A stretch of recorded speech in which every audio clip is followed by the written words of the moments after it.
जिंदगी जिंदा दिली को जान, ए रोशन वगरना कितने यहां रोज फना होते रहते हैं।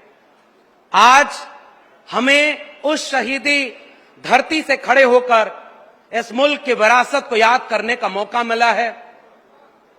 राम प्रसाद बिस्मिल को याद करते हैं तो बिस्मिल अजीम आबादी का वो शेर याद आता है, ऐ शहीदे मुल्क मिल्लत मैं तेरे ऊपर निसार, ले तेरी हिम्मत का चर्चा गैर की महफिल में है।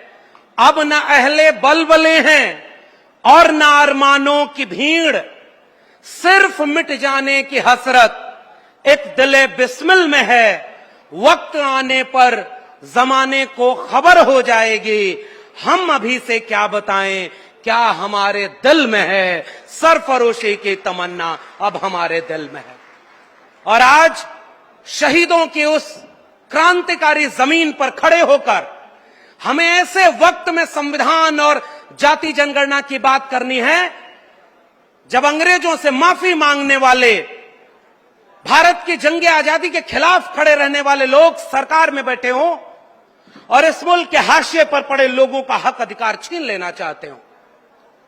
वो अंग्रेजों से माफी मांगते रहे और हमारे पुरखे अंग्रेजों से आंख में आंख डाल करके भगत सिंह बनकर के शहीद होते रहे, रोशन लाल बन के शहीद होते रहे, राम प्रसाद बिस्मिल बन के शहीद होते रहे। इसलिए आज साथियों, चूंकि ये एक प्रशिक्षण शिविर है, इस प्रशिक्षण शिविर को मैं एक ऐसी श्रृंखला के रूप में देखता हूं। वो चेन जो होती है ना, एक एक बेड़ियां जोड़ करके बनाई जाती है, उसकी अगर एक कड़ी भी कमजोर हो जाए तो चेन वहीं से टूट जाती है।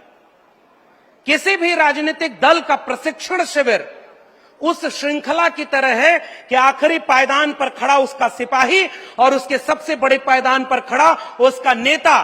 अब कल्पना करिए कि आपके पास तो एक ऐसा बहुआयामी प्रगतिशील आधुनिकता की सोच से लैस एक ऐसे नेता आदरणीय शेख अखिलेश यादव जी का नेतृत्व मिला हुआ है, जिसने इस देश में समाजवाद और आधुनिक भारत की संकल्पना में काम किया। तो आपको जमीन पर रख करके उनके विचारों को लड़ना है। तो आज के इस प्रशिक्षण शिविर में जब मुझे मौका मिला कि आप जाति जनगणना विषय, जो कि इस प्रशिक्षण शिविर का केंद्रीय विषय है, लोक जागरण अभियान, और मैं बधाई देता हूं समाजवादी पार्टी को और समाजवादी साथियों, जब वक्त बुरा आता है तो वो इसलिए आता है कि वो ताकतवर लोगों की ताकत का इम्तिहान ले सके कि इस बुरे वक्त से कौन लड़ रहा था। आज अगर आप लड़ेंगे तो इतिहास में आपका नाम दर्ज होगा कि समाजवादी लोगों ने उस वक्त भी लड़ाई लड़ी। तो वो लड़ाई लड़ने के कई टूल हो सकते हैं और पार्टी ने अगर यह फैसला लिया है कि जाति जनगणना के विषय को अपना केंद्रीय विषय बनाएगी, इस देश में हाशिए पर पड़े हुए लोगों को मुख्य धारा में लाएगी, उनके हक अधिकार की बात करेगी, तो उसका सबसे केंद्रीय विषय है जाति जनगणना का। कल्पना करिए साथियों, एक देश का मतलब क्या होता है।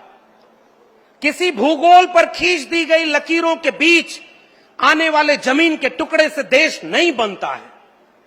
देश बनता है तो वहां के नागरिकों से बनता है, वहां के जिंदा लोगों से बनता है। और जब यह मुल्क आजाद हुआ और जब जिस दिन भारत का संविधान लागू हुआ, उस दिन इस देश ने हजारों साल की अपनी बेड़ियों को तोड़ा। चाहे वो इस देश की विरासत में तथागत बुद्ध से लेकर कबीर, रैदास, पलटू दादू, भीखा बुल्ले शाह, बाबा फरीद हो, महात्मा फूले हो, छत्रपति शाहू जी महाराज हो, या डॉक्टर बाबा साहब भीमराव अंबेडकर, डॉक्टर राम मनोहर लोहिया, शहीद आजम भगत सिंह हो, इन सब ने जो ख्वाब देखा वो भारत के संविधान में पिरोया गया कि अब एक नया भारत बनेगा तो वो नागरिकों का भारत बनेगा। अब कोई राजा रानी के पेट से नहीं पैदा होगा, वो जनता के वोट से पैदा होगा और हर जनता को एक व्यक्ति एक वोट का अधिकार मिला।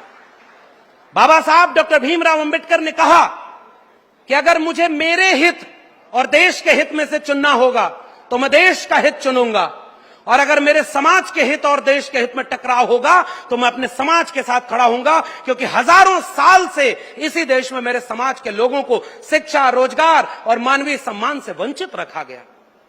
डॉक्टर राम मनोहर लोहिया साहब ने जब नारा दिया कि सन सोपा ने बांधी गांठ, पिछड़ा पावे 100 में 60, तो समाजवादी नेता डॉक्टर लोहिया से किसी ने पूछा कि आपको सबको लेकर चलने की बात करनी चाहिए। आप तो कह रहे हैं पिछड़ा पावे 100 में 60।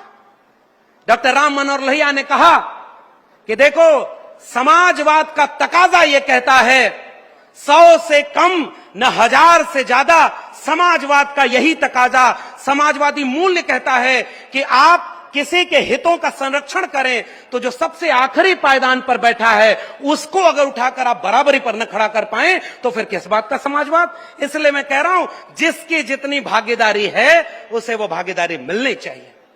और मैं फिर से शुक्रिया अदा करता हूं, और मैं मंच पर खड़ा हूं तो मेरी जिम्मेदारी है, हम जैसे लोग जो आजमगढ़ के किसी खेत में गाय भैंस चराना छोड़ करके दिल्ली विश्वविद्यालय तक पहुंच पाए तो ये तब मुमकिन हो पाया जब इस देश में भारत का संविधान और मंडल कमीशन लागू हुआ।